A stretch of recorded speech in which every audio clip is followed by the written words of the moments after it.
Hi, welcome back to the basement. I'm Steve Lewis. Today we continue our in-depth look at the Beach Boys' first album of 1964, Shut Down Volume 2.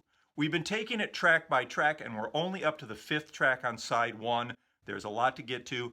Let's get started right away. Following the skit Cassius Love vs. Sonny Wilson, we bounce back just about as wildly as possible in terms of style and quality with The Warmth of the Sun. As mentioned in the last episode, it was recorded at the first session for the album along with Fun Fun Fun.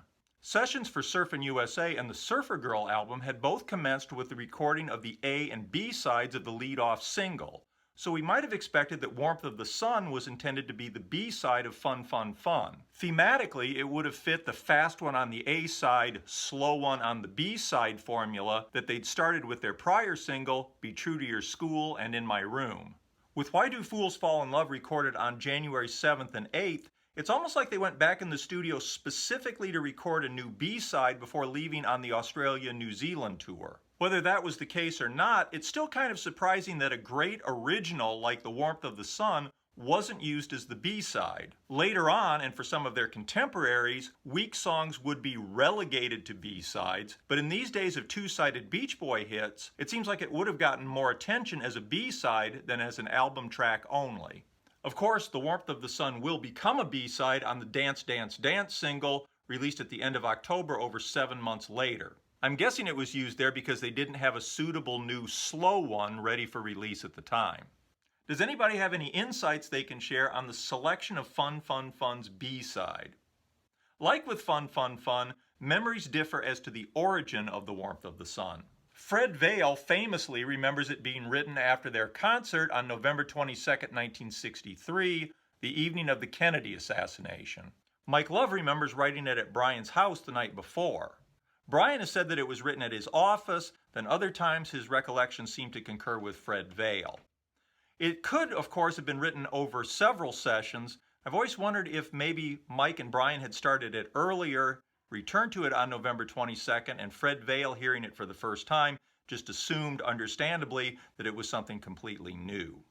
Lyrically, it seems to be mainly about Brian's breakup with Judy Bowles, though the feel and inspiration certainly might have been a result of the sadness of the day. What's not in question is that it's one of the group's greatest records. A fantastic vocal and instrumental arrangement, and an incredible lead vocal from Brian. It's almost unbearably sad, but there's enough warmth and hope to pull you through. Whether based on a breakup or a historic tragedy or some combination of both, its beauty is timeless. Just a fantastically excellent moving piece of music. Closing out side 1 is another Brian and Mike original, This Car of Mine, with a lead vocal by Dennis. It's one of the better songs recorded at that mammoth February 20th session. It's a piano-led song that bops along nicely. Mike Love has pointed out the Dion and the Belmonts' influence on this. You can certainly pick up some similarity to tracks like The Wanderer, which of course Dennis will perform on the Beach Boys concert album later in the year. When I was a teenager, we used to laugh about lines like "No slowpoke now" and "No clunker." Some of the lines are a little off-kilter, but they're charming. And the last lines, "Ain't no amount of gold in any mine would be enough to take away this car of mine," just sounds great phonetically. At 1 minute 35 seconds, it's one of the shortest songs on the album, but it still has time to take a weird, unexpected, and cool turn with the diddly hup, hup backing vocals at the end. It's a slight but really enjoyable song and already shows Dennis as a not technically great but very engaging singer. Side 1 of the album kicked off with the A side of the new single. Fittingly, side 2 kicks off with the B side of the new single, Why Do Fools Fall in Love? On the Beach Boys album, the song is credited to Frankie Lyman and George Goldner. As we've touched on before, songwriting credits, especially in the 50s and early 60s, can be a real mess. We could probably do an entire episode on the ever-changing songwriting credits for Why Do Fools Fall in Love. George Goldner was the head of G Records, who signed Frankie Lyman and the Teenagers. It seems doubtful that he actually had any hand in composing the song. He seems to have been quite a character, and will come up again when we discuss the label he formed with Lieber and Stoller, Redbird, when we get to the second half of 1964. Teenagers member Herman Santiago may have actually been the primary writer. Anyway, it's a long and complicated story, and as you'll see in a moment, other names have come and gone from those songwriting credits over the years. It was certainly a big song. The Teenagers version was only one of 4 to hit the Hot 100 in the spring of 1956. The Teenagers version was the highest charting, hitting number 7 on Billboard's Top 100 chart for 3 weeks beginning March 24th, and number 6 on the bestseller chart for 3 weeks beginning April 7th. Gale Storm's version of the song went to number 15 on Billboard's pop chart for 3 weeks beginning April 7th. The Diamonds version went to number 17 on Billboard's pop chart on April 28th, and Gloria Mann's version hit number 59 on March 17th. Much later, The Happenings would hit number 41 on October 21st, 1967, with a reworked version of the song including a different introduction. And Diana Ross's single from the album of the same name will go to number 7 on December 19th, 1981 for the last 2 weeks of the year. The Beach Boys turn in an excellent version with a more powerful driving arrangement than the original, and Brian's falsetto makes it a great choice for them to cover. It's certainly one of their best and most memorable cover versions. As detailed in Endless Summer Quarterly number 85, in 2008, John Stebbins, the author of The Beach Boys in Concert, came across some of the long-missing master tapes of Shut Down Volume 2, which included a version of Why Do Fools Fall in Love with a big neoclassical piano introduction lasting around 25 seconds. It sounds kind of like a stripped-down Ferrante and Teicher record, or maybe half of a Ferrante and Teicher record. The version with the introduction was released on Summer Love Songs in 2009. It's certainly a highlight of that collection for fans. The introduction is interesting and enjoyable, though I can certainly understand why it was carved off for the final product in 1964. Pop records, especially singles, needed to get to the point immediately in those days if there was any chance of getting much airplay. As the B-side of Fun Fun Fun, the song charted on its own at number 120, so it wasn't the kind of two-sided hit the group had had with recent singles, Surfin' USA, Shut Down, Surfer Girl Little Deuce Coupe, and Be True to Your School, In My Room. I think the Beatles' Tell Me Why, recorded on February 27, 1964, shortly after their trip to America, and released on the Hard Day's Night album, might owe something to Why Do Fools Fall in Love, and with its driving beat, it might even owe something particularly to the Beach Boys version. Frankie Lyman and the Teenagers' original version had done even better in the UK than it had in the US, hitting number 1 in July 1956, so the Beatles undoubtedly would have been familiar with that version. The Beach Boys single was released on February 1st, 6 days before the Beatles' arrival in America. Neither side of this record charted in the UK at the time, but the Beatles likely would have heard the A-side at least during their US visit. Whether they heard the B-side or not, I don't know, but the sound of Tell Me Why makes me think they might have. To me, it sounds like the Why Does My Heart Skip a Crazy Beat section and the Tell Me Why section have kind of been mashed together and rewritten as the chorus of the Beatles song. I also hear a certain similarity in the verses with Love is a Losing Game and I Gave You Everything I Had. Try listening to the two songs back to back sometime and see what you think. Next up are the two songs recorded on February 19, 1964 at Western Recorders. The first of these, Pom Pom Playgirl, is also the only Gary Usher co-write on the album. Like In the Parking Lot, it seems to be a conscious attempt to find relatable subject matter for high school students.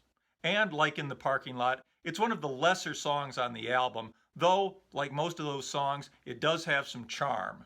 The verses are roughly similar to the verses of Hey Little Cobra. Maybe there's some influence there, maybe it's just a result of working in the same genre. Mainly, Pom Pom Playgirl gives Carl a chance, maybe a big chance, to take on a lead vocal. He does a nice job of it, though I'd say his style is still developing. Listening now, the overwhelming impression is just how young and like a kid he sounds. Mike provides some nice co-lead vocal, and the guitar break is solid. In fact, the whole track seems a little fuller and more solid than some of the others here. This may be because they had a little more time to spend on it, doing it on February 19th when they only worked on 2 songs, as opposed to February 20th when they tackled 7.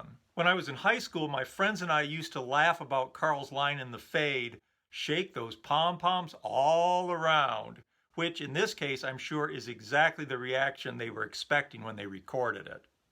Next up is Keep an Eye on Summer, written by Brian, Mike, and Bob Norberg. Based on the acetate that Jim Murphy showed back in episode 144, it seems this might have been under consideration at one time as a single, which is understandable. It's a great track and certainly the strongest thing on the album that wasn't eventually a single A or B side. It's another beautiful piece of work. With this song, Don't Worry Baby and Warmth of the Sun on this album, I've got to believe that there were fans already thinking, you know, those fast and car songs are great and fun, but wouldn't it be cool if there was an entire side or maybe an entire album of songs like these? The seeds that would sprout side 2 of Today and Pet Sounds were already there, and I can't believe that they didn't go completely unnoticed.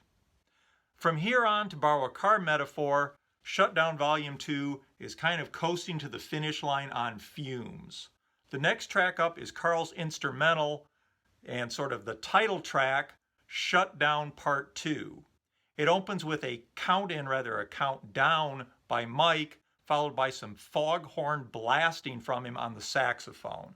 From there on, it's a pleasant, unmemorable surf instrumental. This is the kind of thing they'd have fallen back on repeatedly to fill out an album a year ago. To their credit, it's the only time they do it here. I suppose you could argue that more surf instrumentals would stand up better to repeated listenings than things like Cassius Love or Denny's Drums, and I'd agree with that.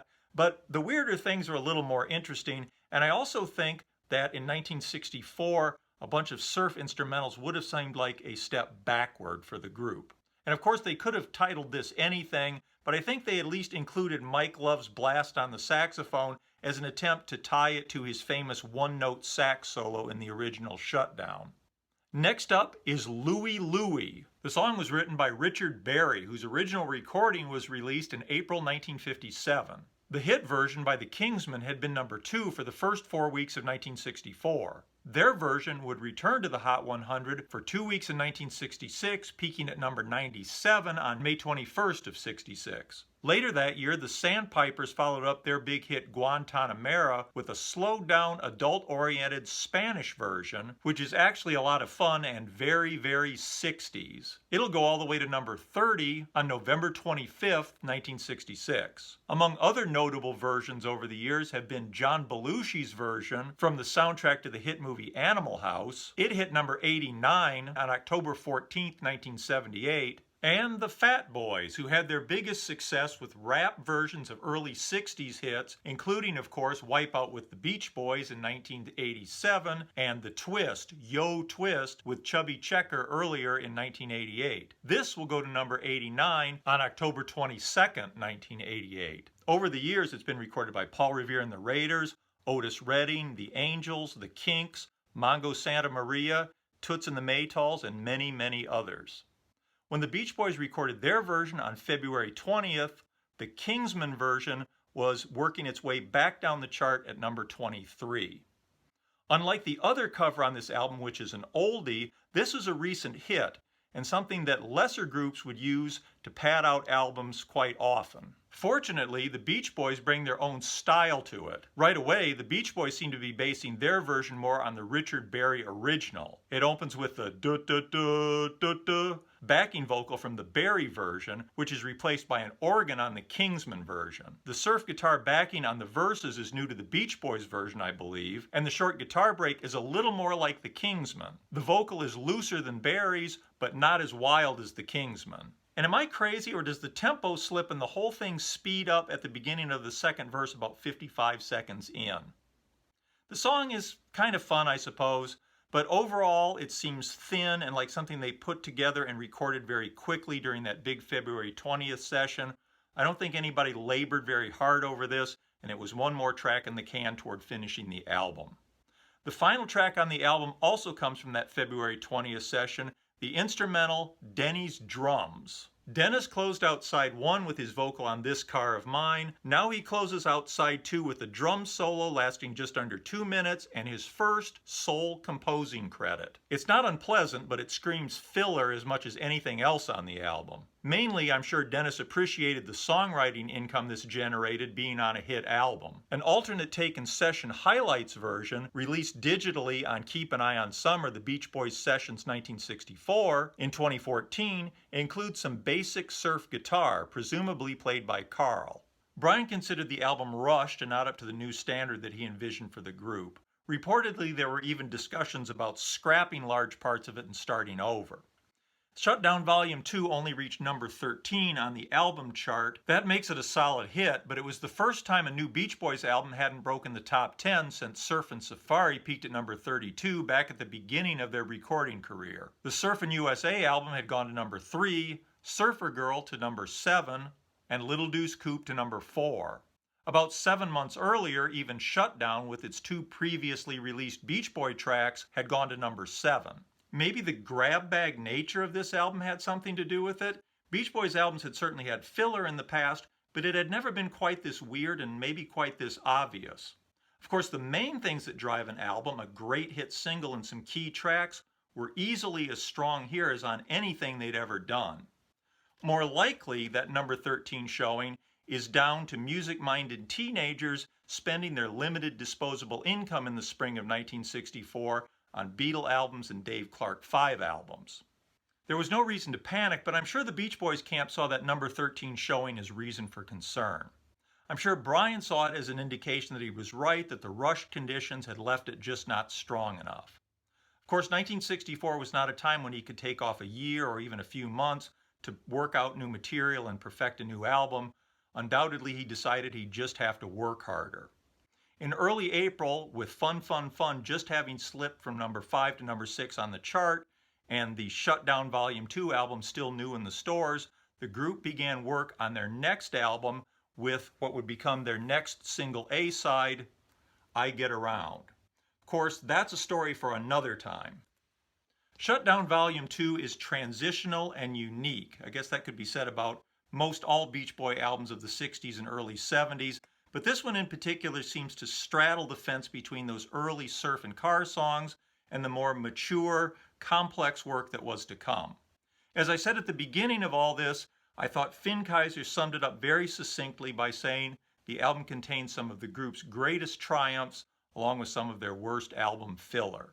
I imagine Finn Kaiser would agree with me that at least some of that filler is fun and that those triumphs make Shutdown Volume 2 an album well worth recommending. I look forward to your comments on this. Hope you have some insights into some of the things that I asked about. Please hit like and subscribe if you don't mind, and I am very much looking forward to your feedback. Have a great week. We will see you next time when we will carry on with pop culture in the year 1964. Bye.